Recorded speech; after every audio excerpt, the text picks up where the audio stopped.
Oi, sou a Carol Passos. E eu sou a Stephanie Ciola. E esse é o Pós Fácil, um podcast criado por duas amigas que gostam de falar sobre livros. Nós somos jornalistas, estudamos literatura e falamos aqui sobre livros com muito bom humor e zero pretensão. Vem com a gente! Olá, posfaceiros, posfaceiras, posfaceires. Hoje a gente vai falar de uma pessoa que nos inspira muito como mulheres, como jornalistas e como pessoas que se interessam por literatura. A catarinense Antonieta de Barros. No dia 11 de julho de 1901, há 121 anos, a Antonieta nasceu aqui em Floripa. Ela foi professora, escreveu e teve seu próprio jornal e foi a primeira deputada negra do Brasil. Além disso, a Antonieta é conhecida por ter criado o Dia dos Professores e está eternizada aqui em Floripa num mural de 32 metros feito no centro da cidade por alguns artistas locais, como o Thiago Valdi, a Tuane Ferreira e a Gugi. Tem também uma escola que leva o nome dela, ali nas proximidades da rua Vitor Meireles, no centro, e sofre há muitos anos com o abandono do poder público.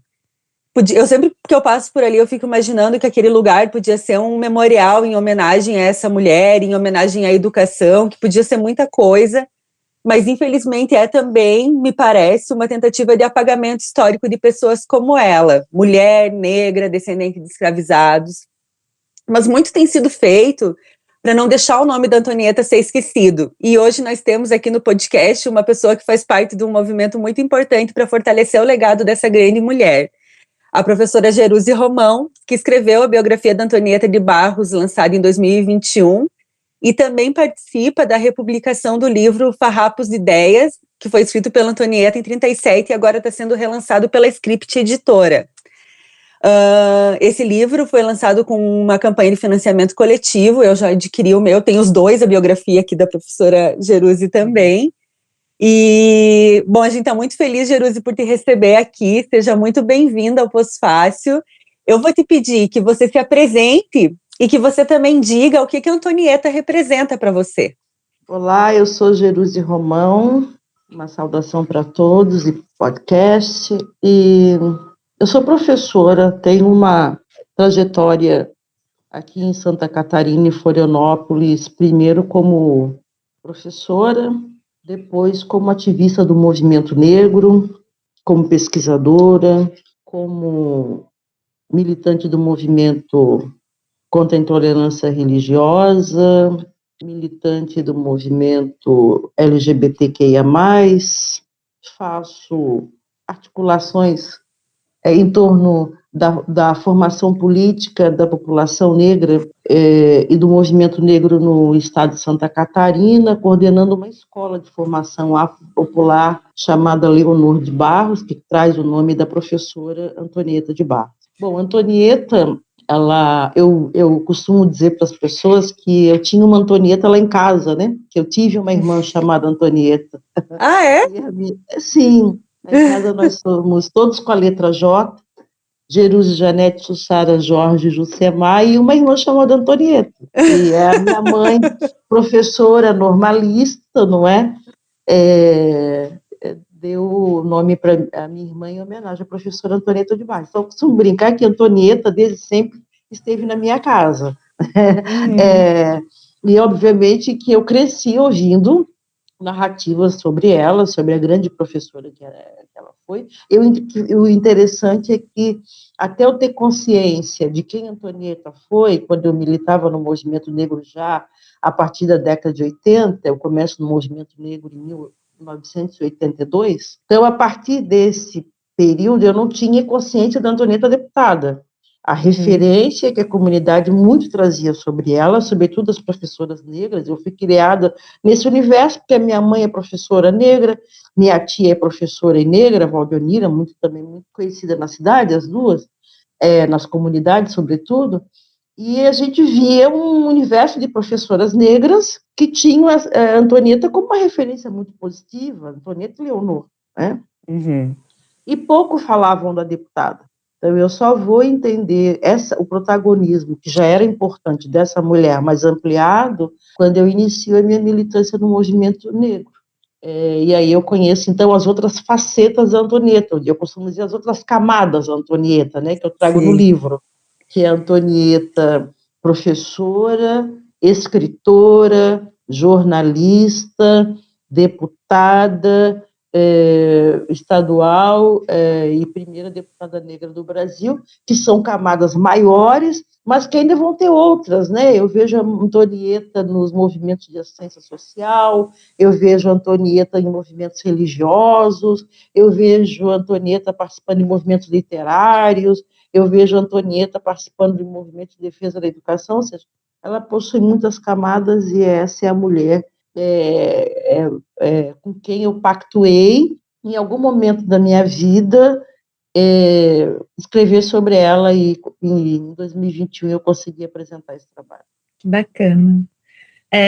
Jerusi, você estuda a Antonieta há muitos anos, né? Queria saber como que foi esse processo de escrever a biografia e também agora para produzir esse livro da Script, né? Como que a senhora se sente vendo esses trabalhos publicados e todo o trabalho de pesquisa por trás dele, né? Sim, Antonieta, eu acompanho alguns estudos e pesquisas de Antonieta há algum tempo, não é? Eu começo a escrever sobre Antonieta a partir dos anos 80 para o movimento negro, pequenos textos, né, para começar a dizer quem era Antonieta de Barros. E há um movimento contínuo nesse processo de eu escrever sobre, depois na década de 90, quando eu sou assessora do vereador Márcio de Souza, que é o vereador que vai instituir a medalha municipal Antonieta de Barros, né? Então, como chefe de gabinete, participo também desse processo. Da escrita foram as professoras Olga Brasil e Zuma Romão, ou seja, a Zuma é minha mãe, que naquela época foram as fontes de alguns conteúdos, porque nós ainda não tínhamos esse contato que temos hoje com a família, né? Houve um tempo em que a Antonieta ficou muito apagada na história de Santa Catarina, totalmente apagada, assim como Cruz de Souza também. Né? Foram os movimentos negros que passam a trazê-los de volta à cena. Então começa a aparecer a Organização de Mulher Negra Antonieta de Barros, começa a aparecer esse movimento que vão reconectando o legado de Antonieta na contemporaneidade. Então, eu participo desse processo, participo ali próxima da fundação dessa entidade chamada Antonieta de Barros.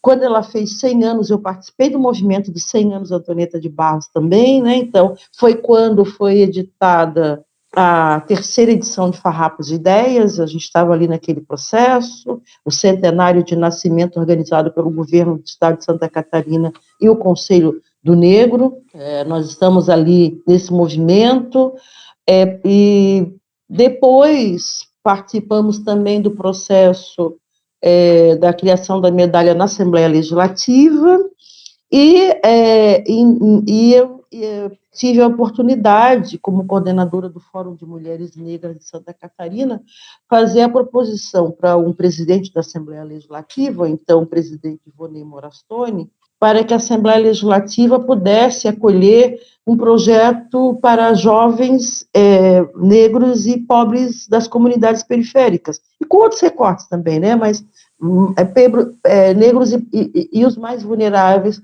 porque naquela época nós estávamos com muitas tensões nas comunidades e precisaríamos ter outros espaços para acolher esses jovens, e é quando foi criado o programa Antonieta de Barros, que está funcionando até hoje na Assembleia Legislativa, não é? Eu escrevi a lei e fui a primeira coordenadora, ou seja, ela vai me atravessando a vida por N questões. E aí, exatamente, porque para cada um desses projetos ou dessas ações, nós precisamos de pesquisa, né? Então, eu já tinha arrazoado de fontes e documentos em casa, e nos últimos anos eu tenho me dedicado pela restauração da Escola Antonieta de Barros, né? E pelo movimento de que aquilo ali não deixe de ser um espaço público e que coteje a biografia dela, porque não é uma escola que tem só o nome da professora Antonieta.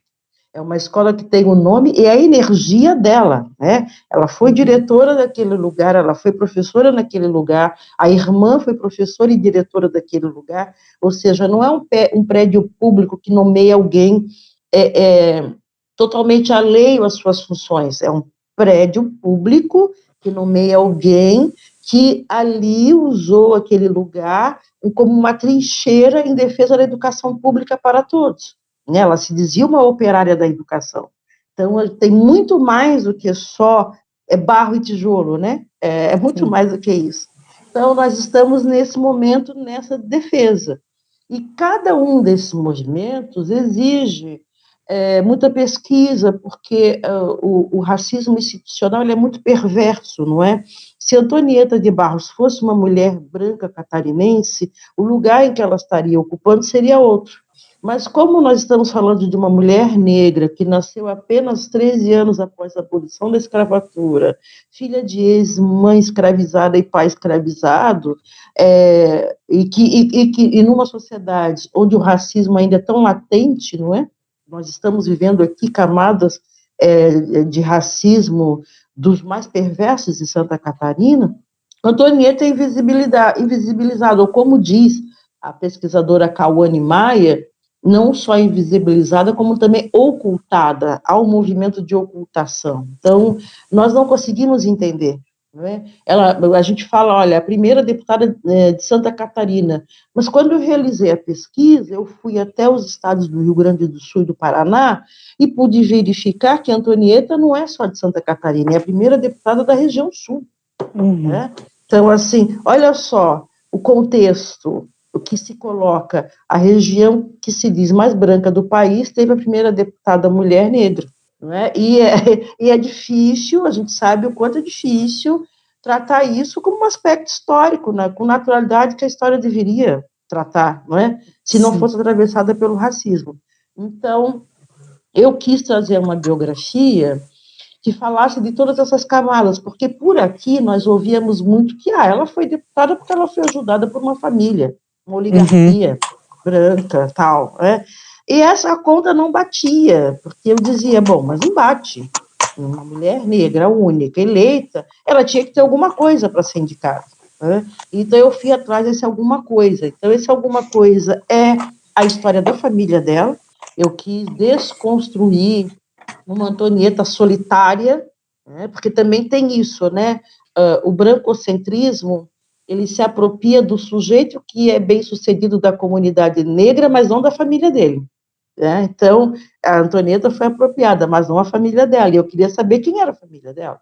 E aí eu vou descobrir criaturas incríveis, né? O irmão dela era um pintor que, em 1927, é cofundador, com outros pintores, de uma associação beneficente de pintores, ou seja, já tem um ativismo trabalhista muito dado. O irmão dela é da primeira organização negra da pós-abolição, o Centro Cívico Cruz de Souza, com Ildefonso Juvenal, com Trajano Margarida, com Epaminondas, com negros que a gente vai vendo assim, se esparramando na história negra de Santa Catarina. Né?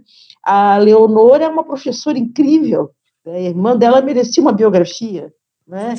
Por ter sido dirigente com ela na escola, que as duas fundaram, por ter sido aquela mulher que blinda a irmã, né, da cultura moral da cidade, porque como ela era a primeira mulher a ingressar no universo masculino, solteira, havia muitos códigos morais ainda que interditavam ir e ouvir dela. Né? Então, a Leonor era aquela que estava muito próxima, a sombrinha dela, a sombra, eu chamo, né?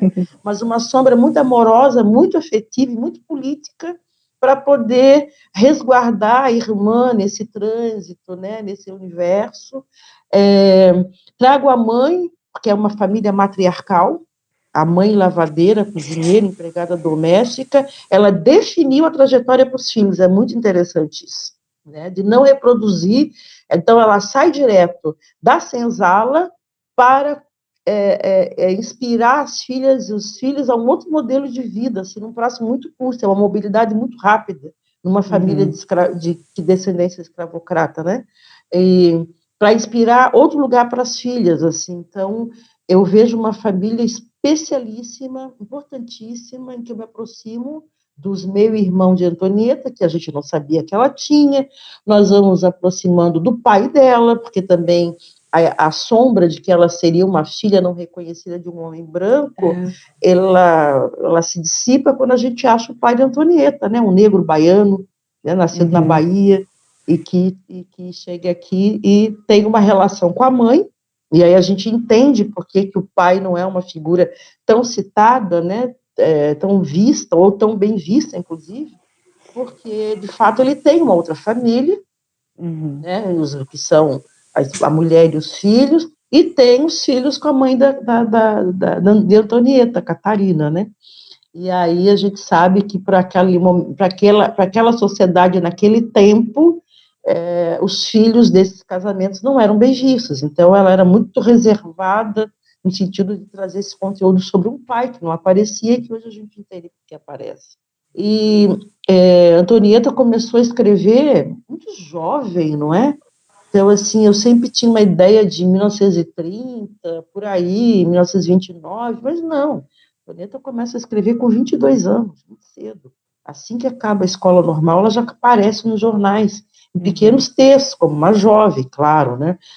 Nós vamos encontrar outros estilos, o Farrapos e Ideias são crônicas, mas a gente vai encontrar oração, nós vamos encontrar contos em Antonieta de Barros, não é? E contos, inclusive, feministas. Um Homem Como os Outros, é um conto dela de 1929, é um conto feminista, interessantíssimo, que ela disse, inclusive, que ela não é feminista, é bom que se diga isso, né? Ela dizia que ela não era feminista. Isso me incomodou um pouco para tentar entender, porque as pessoas, de certa forma, o movimento de mulheres torcia um pouco o nariz para Antonieta por conta dessa afirmação dela dizer que não era feminista. Mas aí, depois que eu li tudo que eu pude sobre o mulherismo africana, eu entendi que Antonieta hoje seria mulherista mesmo, não seria feminista. Jerusi, tem uma coisa que me chamou muito a atenção quando eu estava lendo a biografia, que foi sobre a família dela ter vindo ali da região serrana de Santa Catarina, ali de Lages, né, e possivelmente ter sido escravizada lá, né, e eu sou daquela região, sou de uma cidade pequena daquela região de Santa Cecília. E aí eu fiquei pensando como eu só fui conhecer a Antonieta quando eu vim morar aqui em Florianópolis, menos de 10 anos atrás. Então, eu sou daquela região e enquanto eu estudei lá, fiz toda a escola lá e tudo mais, eu nunca ouvi falar sobre ela. Eu fui ouvir falar aqui. E ainda aos poucos. E também por uma busca ativa minha para saber sobre ela, até chegar à tua biografia e tudo mais. E aí eu fico pensando, que aqui em Santa Catarina como um todo rola muito assim aquele papo de descendente de europeu, né, não sei o que, italiano, alemão, mas a gente fala muito pouco sobre o orgulho do sangue caboclo, assim, a minha avó chamava de bugre, e a gente fala muito pouco desse orgulho, que é um orgulho que eu tenho de ter vindo da região do Contestado e saber toda a luta que teve lá, né. E eu fico pensando sobre isso, assim, né, sobre como é que a gente faz para o nome da Antonieta chegar nesses lugares que estão na origem da família dela e também refletir sobre a escravidão nesses lugares, porque parece, enquanto eu estudava escravidão na escola, que era uma coisa distante de mim, que ali não teve, sabe? E não, né, teve, tanto que a família da Antonieta veio de lá. Como que a gente leva isso, essa discussão? Então, é interessante, né? Quando você traz isso, eu fico pensando que foi um dos aspectos do livro que eu mais tomei cuidado, mais investiguei com mais paciência e cautela, tentei entender os processos, li muito livro de história, porque quando você vai para uma biografia, né, você tem que pensar também a história como um lugar, né, de referência. Eu poderia ter escrito de outra forma, mas eu quis escrever articulando com a história. Então, é um livro, é uma biografia histórica. E Lages, eu li alguns trabalhos do Frank Marcon, do Heráclito Pereira sobre o Clube Negro de Lages, não é? O Frank Marcon também, li O Negro no Planalto, que é um livro do professor Antônio Ataíde. Então, Sebastião Ataíde, então o que acontece? Você vai percebendo algumas narrativas que elas são totalmente falseadas por outras histórias que não são contadas, não é? Então, a família de Antonieta de Barros foi escravizada por um alemão, nascido na Alemanha, que é o Lourenço Waltrick. Quando eu vou conhecer a Catarina, lá atrás, eu a conheço como Catarina Waltrick. E eu não consegui entender como que uma mulher, né, nascida escravizada tinha um sobrenome alemão. E aí eu vou vendo as pesquisas sobre escravidão e Lages, entendendo que o que aconteceu ali é o que aconteceu com todos nós no Brasil, né? Nós temos um nome, o primeiro nome, não temos um sobrenome. É com o advento da pós-abolição que precisamos de um sobrenome. E aí ela adota o sobrenome daquela fazenda onde ela estava, que era Waltrick. Ela passa a ser Barros em Florianópolis, quando ela contrai a relação com o pai de Antonieta, o Rodolfo José de Barros. Então, ela chega a Waltrick aqui também. E essa aproximação foi muito interessante, porque eu ouvia muito ali em Blumenau, os alemães não tiveram escravo, participaram do movimento da abolição, uma coisa assim, um período que eu estive por ali pesquisando. E aí, quando eu vejo, é totalmente o contrário. O Lourenço Waltrick teve muitos escravos, um plantel gigante em Lages, não é? Ou seja, faz toda a economia dele, uma parte da economia dele estava sustentado nessa atividade comercial. E quando nós escrevemos a publicação Africanidades Catarinenses, que é um livro didático para a escola, e eu organizo esse livro, nós escrevemos a partir da história de negros e negras em Santa Catarina. E eu fiquei impressionada, porque a editora me disse, olha, vocês têm 90 páginas para escrever esse livro, não é? E nós concluímos em 200 porque não tivemos mais tempo para escrita. Então, assim, você pensa a população negra em Santa Catarina em todas as camadas possíveis, Fábio Garcia, por exemplo, agora está organizando o centenário do Abdon Batista. Abdon Batista foi um governador catarinense e é negro. Então, o Fábio, né, da editora Cruz de Souza, está organizando uma publicação que é Abdon Batista, o primeiro governador negro de Santa Catarina. Então, você imagina que o branqueamento, né, ele opera muito nas questões de classe também e mobilidade social.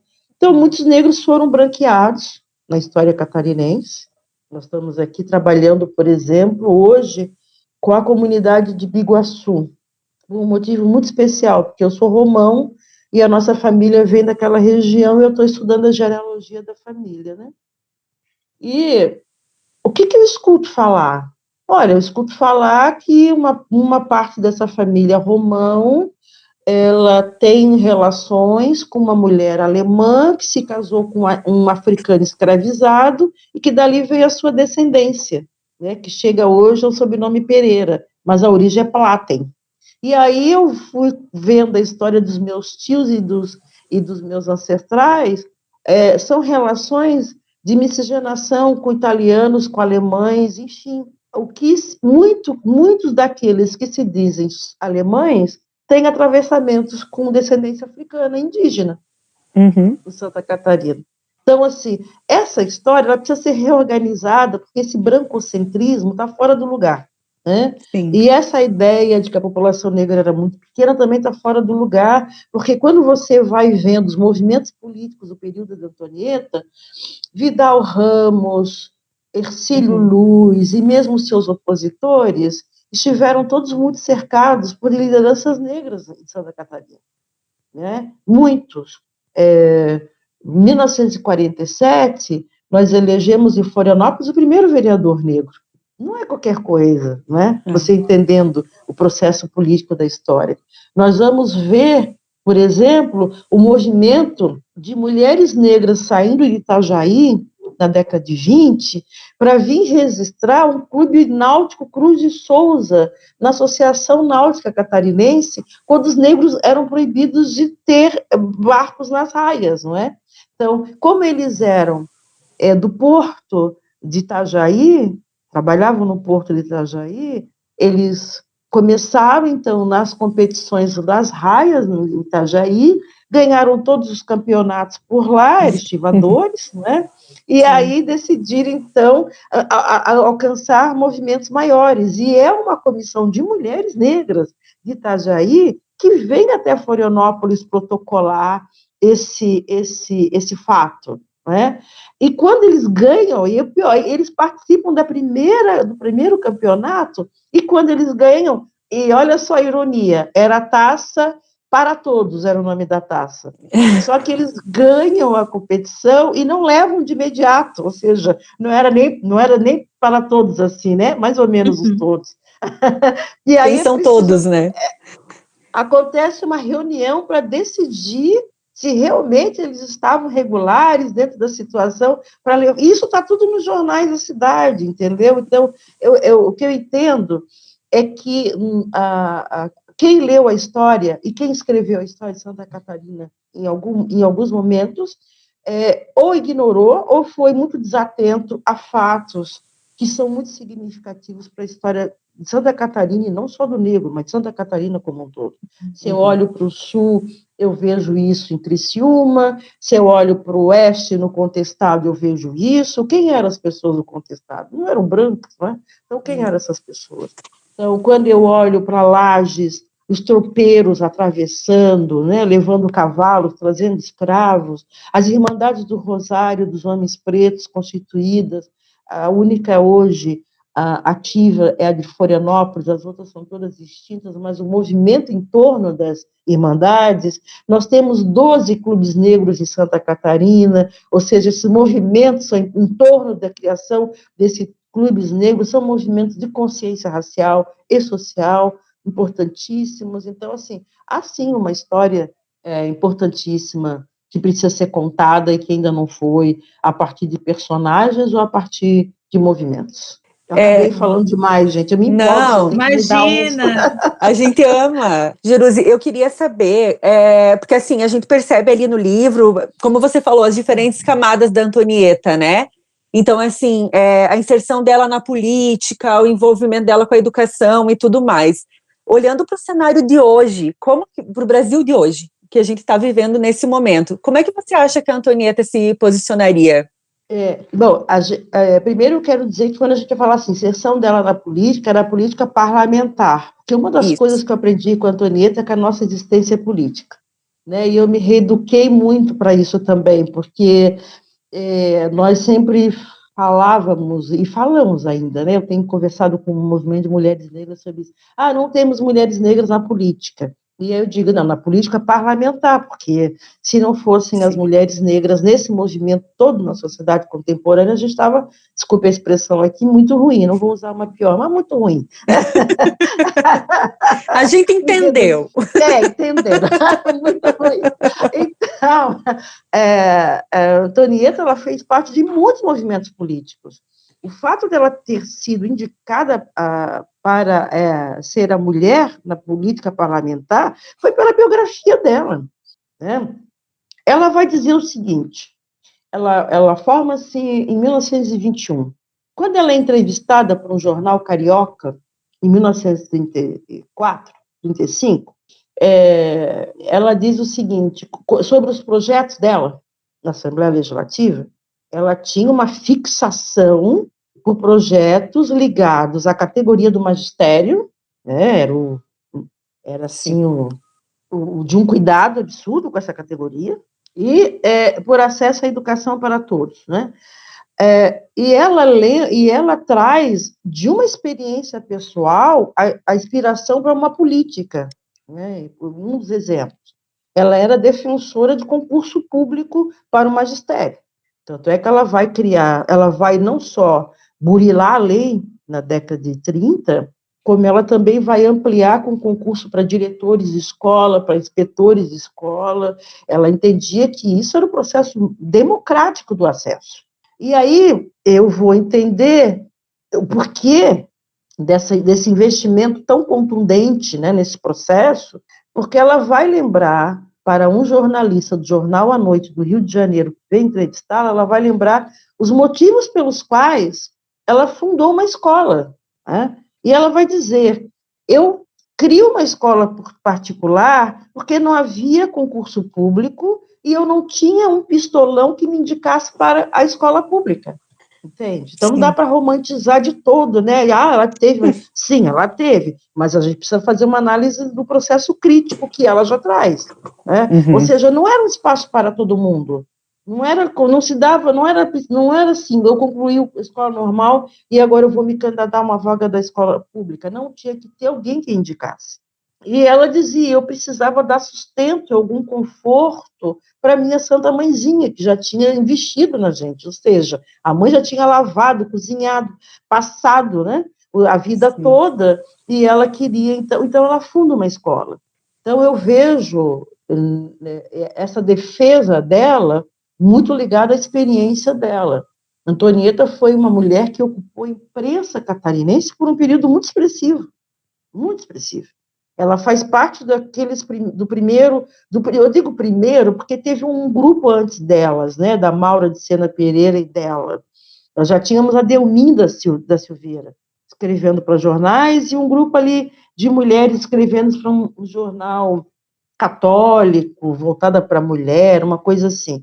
Mas com a ênfase que elas trazem, elas são, então, de uma outra geração de jornalistas. A Maura e ela defendendo pautas políticas diferentes das outras que escreviam antes, né? Então, elas inauguram um novo tipo de jornalismo com mulheres protagonistas.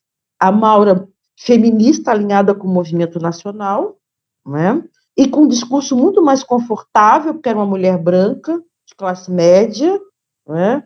E Antonieta defendendo os direitos das mulheres. Então, as crônicas de Antonieta sobre as mulheres são muito importantes, né? Ela defende os direitos das mulheres, ela defende a educação, ela defende os jovens na educação, ela defende a leitura, assim, ela era uma defensora do livro, e dizia que as crianças pobres só tinham acesso ao livro na escola, e ela defendia que a biblioteca escolar fosse bibliotecas mais robustas, que não só com livro didático, né, que pudesse ampliar esse universo das crianças. Eu acho isso de muita importância. É muito vanguarda ainda isso, né? Defendia o direito das mulheres estudarem, porque as mulheres só podiam ir até o curso normal, não tinha faculdade para as mulheres. Ela defendia que sim, que Santa Catarina deveria ter uma faculdade para as mulheres. E na imprensa, ela vai falar de datas cívicas, ela vai falar de conteúdos da psicologia, ela tem uma pegada da psicologia muito forte, né? Ela é muito influenciada por um pensador ítalo-argentino, que era o José Engenheiros, então ela traz muito essa pegada dele nos seus textos. Ela vai falar sobre as mães, sobre a educação, sobre o papel do professor. Então, assim, eu leio Antonieta de 1937 e vejo que aquilo que ela defendeu como sendo o direito e o lugar do professor está muito nos pensadores contemporâneos, como Paulo Freire, né? Passa por uma ideia de compreensão da função social da escola, lá traz essas questões. Assim. Eu briguei um pouco com ela em torno de alguns temas, de madrugada escrevendo. Mas eu fui fazendo as pazes aos poucos, assim, sabe? Porque é interessante também isso, né? Eu não coloquei nenhuma palavra e nenhum movimento na boca de Antonieta. Esse era o meu compromisso de ética com ela. E aí, quando você tem esse compromisso, às vezes você fica brigando, né? Mas aí eu fazia as pazes e dizia, não, eu não combinei isso, eu não vou fazer isso, então... Hoje eu a entendo muito maior do que há um ano atrás, quando eu lancei o livro.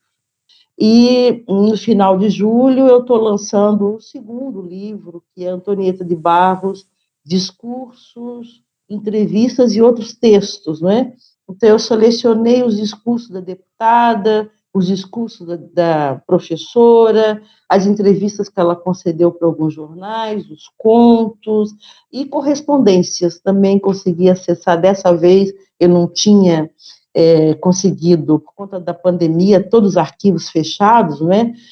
Mas agora eu consegui, então eu estava buscando 2 cartas dela, e eu consegui localizar essas cartas, esse livro também está trazendo, e vejo ainda muito pertinente uma mobilização da sociedade catarinense pela Escola Antonieta de Barros, né? Então, nós estamos participando de um processo atual em que o governo do estado doou por última a escola para a UDESC, já tinha sido a terceira doação. A UDESC devolve a escola recentemente para o governo do estado, numa tratativa já encaminhada de que essa escola será municipalizada. A Prefeitura de Florianópolis tem interesse de municipalizá-la. Nós estávamos nesse movimento com a UDESC pela criação do Centro de Memória Afro-Catarinense, e nele o acervo da Antonieta. Existe uma lei em Florianópolis, municipal, que cria o museu, mas que não tem o espaço, que cria o centro de referência, mas não tem espaço. Nós estávamos nessa tratativa. Bom, agora, quando o governo, a UDESC devolve a escola e o governo encaminha novamente uma lei para a Assembleia, nós iniciamos tudo do zero, né, que é, de novo, as negociações para que se garanta que haja ali um espaço para a cultura negra, embora alguns setores da imprensa e da cultura catarinense digam que ali deve ser um museu açoriano. Então, a gente entende o seguinte, nós entendemos que o município tem prédios disponíveis o suficiente para ser um museu açoriano, né, com o legado de pessoas açorianas, com histórias de pessoas açorianas. Que no centro de Florianópolis nós só temos aquele, e que envolve a Antonieta, uma mulher negra, porque mesmo que o Museu Cruz de Souza dê nome a ele não tem relação direta com aquele museu, né? É um nome que foi dado, uma referência. É diferente do Espaço da Antonieta, porque ele carrega a memória das pessoas das comunidades negras que estudaram ali, das professoras que lecionaram ali, não é? Então, assim, nada contra, absolutamente nada contra a história e a memória do legado açoriano, mas a gente entende que a população açoriana tem disponível para si mesma o que ela bem entender, o que ela quiser, né? Desde que ela faça um movimento político para isso. Já no nosso caso, a gente está reivindicando um único espaço. E é exatamente porque nós somos os protagonistas da reivindicação desse espaço que a gente também entende que essa solução siga-se nesse arrastamento, nesse impasse, não é? Porque é preciso fazer uma escolha, e a gente está ali atrapalhando um pouco, sendo a presa do sapato, para dizer que olha, a gente também está na disputa, a gente também quer defender esse legado, né? Então, é isso, a gente convida a quem tiver interesse a participar conosco desse movimento, e aí também eu sugiro que as pessoas leiam essa edição de Farrapos de Ideias, né, da Script, que na condução da organização, ela muito se assemelha, muito se aproxima da edição de Antonieta, porque essa é a 5ª edição, e a primeira edição é a dela, né? A segunda edição é da irmã dela, Leonor de Barros. E aí, na edição da Leonor, já há uma mudança no formato da publicação, né? Então, a Script, ela vem tentando salvaguardar um pouco essa manifestação da edição da Antonieta. É isso, muito obrigada. Obrigada, Jerusi. Muito obrigada. A gente que agradece, foi uma aula. Muito obrigada mesmo pelo teu tempo, tá, Jerusi? Bom, além da Jerusi, a gente convidou para esse episódio o Douglas Freitas, que é editor da Script Editora, e que está republicando o livro Farrapos de Ideias, escrito pela Antonieta em 1937, com textos adicionais, e o paratextos de Jerusi Romão e da pesquisadora Eliana Debus. Então, Douglas, seja bem-vindo ao Passo Fácil e falem um pouquinho sobre você, se auto-apresenta aí, quem é o Douglas? Oi, gente, tudo bem? Primeiramente, eu quero desejar um bom dia, boa tarde, boa noite, né, dependendo de quando vocês estiverem escutando este podcast, e que, ao mesmo tempo que é muito gostoso participar depois da Jerusi, porque é uma delícia escutar ela é uma profunda conhecedora de muitos assuntos, então é muito gostoso sempre escutar, mas ao mesmo tempo é um baita compromisso falar depois dela, né? Porque agora o que eu vou ter de interessante para compartilhar, né? Imagina. Então isso sempre é muito complicado. Eu, na verdade, eu sou advogado, né? Eu sou professor de Direito de Família. Eu sempre tive envolvido com a parte de publicações e tudo mais desde muito cedo, na época já da faculdade, mas só que mais nas letras jurídicas, né, por assim dizer. E tem vários livros de direito de família, direito civil, então acabei sempre participando muito dessa área. Então, em 2017, nós fundamos a Editora Script, né? Na verdade, 2018, na verdade, falei bobagem. Em 2018 nós fundamos a Script. Em 2017 foi a primeira edição da Comic Con Floripa, na qual eu sou um dos fundadores. E no ano que nós fundamos a Editora Script, eu juntamente com o Diego Monroe, que é professor também, e o Johnny Vargas, que também sempre trabalhou com parte gráfica e tudo mais. Então, nós três, a gente se uniu para fundar a editora. E um dos primeiros desejos era poder publicar aqueles participantes que estavam na Comic Con, aqueles artistas nacionais, e a gente queria publicar esses autores, né? Porque tinha muitas histórias bonitas para serem contadas e tudo mais. A gente quis fazer a editora, e embora todos os três, né, aqui da editora, fôssemos homens brancos e héteros, né, nós sempre tivemos uma preocupação muito grande em participar e partilhar com o trabalho de outras tantas vozes que não são as nossas, né? São as nossas vozes, a gente estava acostumado a escutar. A verdade é essa. Então, a gente sempre escutou outros homens brancos, héteros, produzindo. Então, a nossa primeira preocupação foi ter que nossos trabalhos tivessem, além de uma questão cultural profunda, uma questão que realmente tivesse uma relevância, né? Que tivesse outras vozes. Então, o nosso primeiro quadrinho que a gente produziu foi o Teatro do Pavor, foi um quadrinho sobre folclore brasileiro, e nós tivemos a preocupação de convidar o mesmo número de homens e mulheres para participar desta publicação. Essa justamente era o começo que eu ia fazer, assim, sobre o início da Script, né? E esse portfólio de livros que vocês têm, né? Mais de 60 livros desde 2018 publicados, né? E me chamou a atenção também que vocês fazem essa publicação de livros de pesquisa e de jornalismo em quadrinhos também. Temos né? Bastante. Temos bastantes materiais de jornalismo em quadrinhos e assim, e uma questão interessante é que a gente tem muitos quadrinhos tradicionais, muitos livros tradicionais, e financeiramente falando, esses são os que mais dão lucro, na verdade. Então não é nem uma questão tipo, Douglas, tu estás tendo esse discurso porque dá dinheiro escrever sobre mulheres ou convidar mulheres. Não dá. Porque quando a gente fala que o machismo, o racismo é estrutural, ele realmente é estrutural em todos os setores. Nossos quadrinhos sobre mulheres não vendem tão bem quanto se tu fizer um quadrinho escritos por homens. Sabe? Tem isso mesmo, é um fato, é estrutural mesmo, sabe? E até, assim, eu queria saber como é que você chegou na Jeruse, assim, como é que vocês dois se encontraram, como é que aconteceu isso? Exato. Com essa história da editora, depois que nós tínhamos lançado O Cão da Encruzilhada, a gente, até para não ser contraditório com a nossa própria história, a gente vamos ter que agora publicar o nosso próximo biografia em quadrinhos, tem que ser sobre uma pessoa brasileira, né? Fizemos sobre Robert Johnson, então vamos fazer sobre uma pessoa brasileira. E aí a equipe que estava escrevendo, que era o Estevão Ribeiro e o Robert Sainz, que eram artistas pretos, a gente falou, olha, vamos convidar a mesma equipe para escrever sobre um artista preto brasileiro. E aí, nós pesquisando quem nós ia escrever, quem nós íamos falar, por sermos catarinenses, a gente falou, olha, vamos falar sobre Antonieta de Barros, né, que é uma mulher, ela foi invisibilizada por muito tempo, seria uma biografia em quadrinhos muito bonita, e aí o primeiro problema, vamos ter que mudar então a equipe, então não pode ser mais o Estevão e o Robert, vamos convidar então mulheres para escreverem e desenharem este quadrinho. Beleza, então tudo começou ali, vamos fazer o quadrinho dela, vamos convidar as artistas e tudo mais. E aí a gente optou por convidar, então, vamos convidar mulheres então para fazer esse projeto.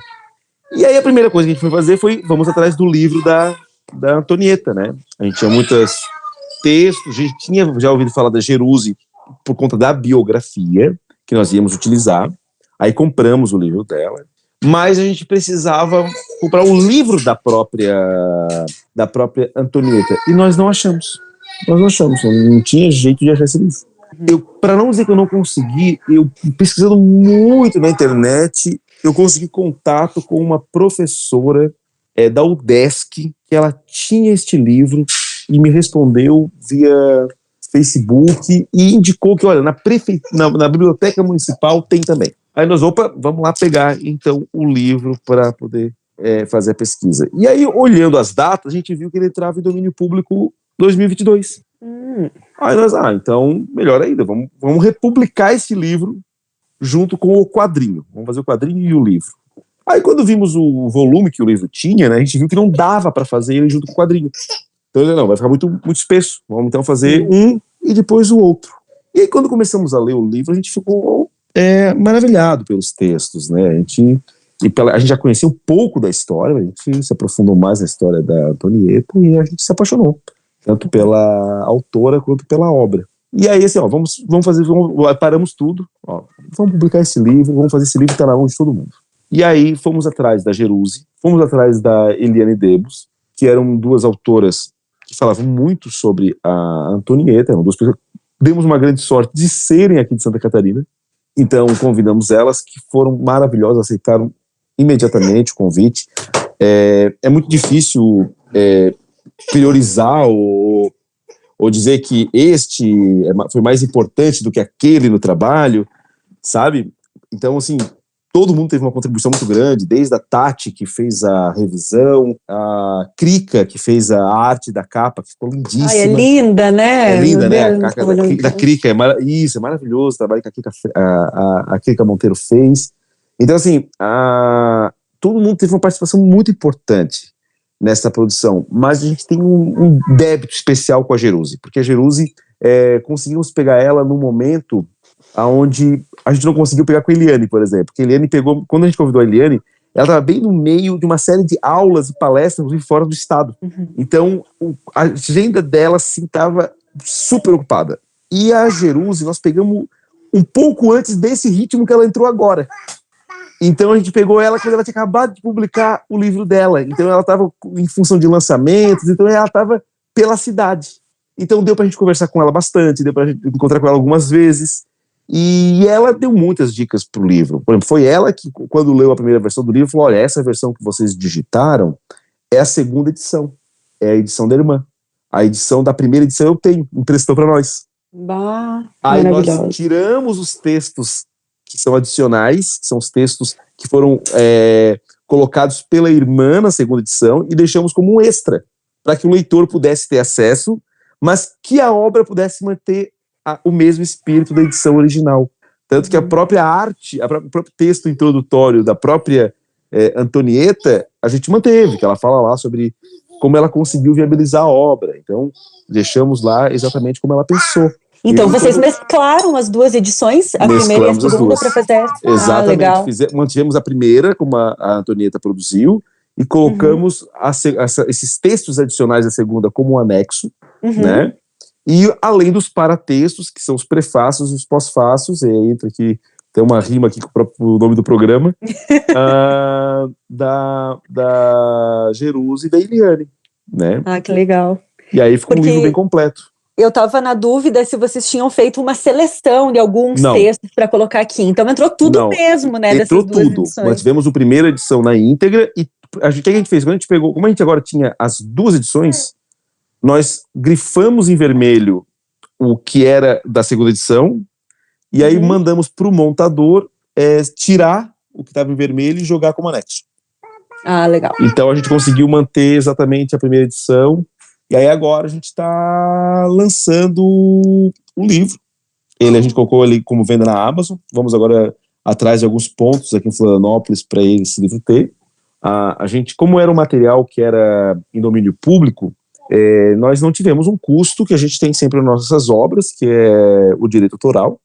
Então por isso que a gente vai destacar 20% da edição para distribuir nas bibliotecas, não só de Florianópolis, como também do estado, né, e algumas do país, principalmente as assembleias legislativas de cada estado. Então a gente está mandando agora, né, para todo mundo.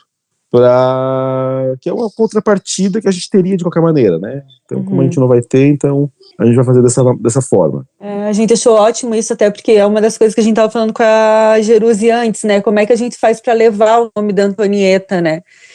Para as escolas, para outras cidades e tal, e esse é um bom exemplo disso, né? 20% ser distribuído assim para esses locais. Vão ser 200 livros, vão ser 200 livros distribuídos. Então a gente vai primeiro mandar para as bibliotecas municipais e para as assembleias legislativas, as bibliotecas das assembleias, né, de todo o país. E aí a gente depois, até a Jerusi ficou de mandar para mim depois uma listinha de algumas outras escolas, comunidades e outras bibliotecas que ela entende que é interessante. Ela também já manda os livros dela, então a gente vai fazer a mesma coisa. Douglas, e tem algum aspecto que te chamou mais atenção nesses textos dela, assim, quando estava lendo algum tema mais recorrente? Tem. Assim, o que eu fiquei muito... eu sei que é muito complicado a gente analisar. Eu não sou historiador, então não é minha fonte de estudo, né? Mas é muito difícil tu descolar qualquer pessoa do seu tempo, né? É sempre muito delicado. E por mais assim que ela fosse uma pessoa de extrema vanguarda, ela tinha posições da sua época. Até a própria Jerusi estava dizendo que ela ficou chateada com algumas dessas posições, né? Mas é muito difícil tu tirar isso da pessoa, né?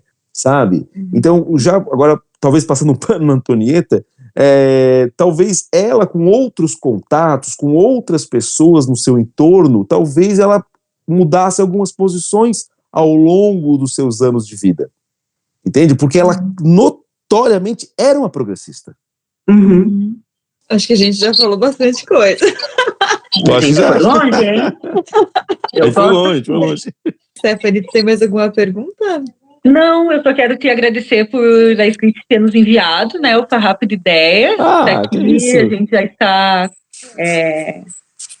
está lendo e a gente tem uma surpresa para os ouvintes, né, Carol? A gente tem uma surpresa para os ouvintes. A gente vai... Bom, a gente lançou uma campanha de financiamento coletivo do Pós-Fácil ontem. Que legal! Dia 1º de julho, e os apoiadores, quem nos apoiar a partir de R$10 por mês, vai concorrer a sorteios de livros, então só entre os apoiadores. E o Farrapo de Ideias vai estar ali, então, para as pessoas que estão apoiando. Quando eu estava pesquisando sobre a Script, eu fiquei encantada com Mulheres Caídas. É da Aline Daca. Eu comprei. Senão eu te mandava. A Aline tá morando agora aqui, sabia? Eu adicionei ela no Instagram. A Aline é uma pessoa maravilhosa, vocês convidarem ela aí para um bate-papo. A Aline, ela é uma sumidade. Ela, além de ser uma artista incrível, ela é de uma cultura gigantesca. Ela é professora e tal, e ela é gaúcha, né? E ela ela veio morar aqui em Bituba, aqui pertinho, tem minha terra natal, e agora tá morando aqui em Floripa. Ela dá aula em Criciúma e mora em Floripa. Então é uma pessoa que tá aí do lado para poder convidar ela para conversar. Não, eu quase comprei uns 5 livros, eu só não comprei porque eu estou cuidando muito para não gastar muito livro. Mas eu comecei a olhar, eu falei, meu Deus do céu, olha esse livro. Marília, Mulheres Caídas é um grande lançamento que a gente teve. Nós temos um outro quadrinho, gente, que ele é maravilhoso, vale muito a pena. Eu vou ver se eu consigo separar depois para mandar para vocês. Você que mora aqui em Florianópolis, podia visitar a gente aqui, né, para poder dar uma olhada nas coisas. É verdade. Vamos, pode vir, verdade. É aqui em casa mesmo, a gente toma um café. E a gente conhece as crianças também. E um lançamento que a gente também teve com um quadrinho maravilhoso, que é o Minha Adolescência Trans. Ele foi escrito e desenhado pela Josefine Signorelli, é uma italiana. Ela tem outros 2 livros, nós vamos lançar ele nos próximos 2 anos, também um por ano. E ele é bem experimental, assim. A arte é bem experimental. Saiu um vídeo agora muito bom sobre esse quadrinho nosso, feito pelo Alexandre Link.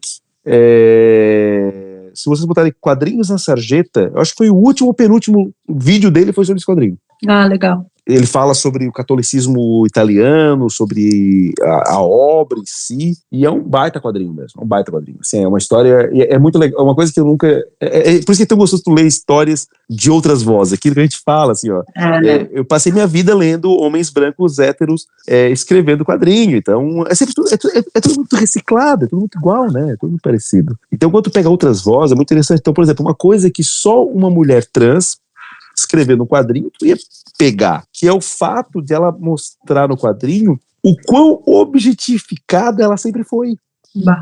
Então ela sempre foi objeto de desejos, na verdade. Então, ao mesmo tempo que ela se sentia e ela se sentia muito culpada, e aí entra talvez até pela própria questão da culpa católica, os italianos são muito católicos, né? Ela sempre se sentiu muito culpada, assim, porque ela sentia um certo prazer nisso, né? Por ela saber que as pessoas olhavam com desejo para ela, né?